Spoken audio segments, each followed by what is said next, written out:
Alright guys, we're done for fishing today. This is what I got today.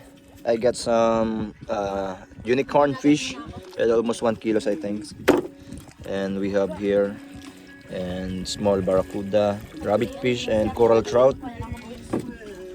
Tisoy has got some laki parrot fish and sexy lady. Sexy lady, dalagang bukid.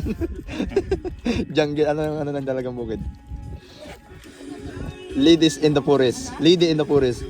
Chicks in the forest. Girl in the forest. Yeah, this one. Forest lady. And some boys are birder. They're still, yeah, they're still catching some fish. And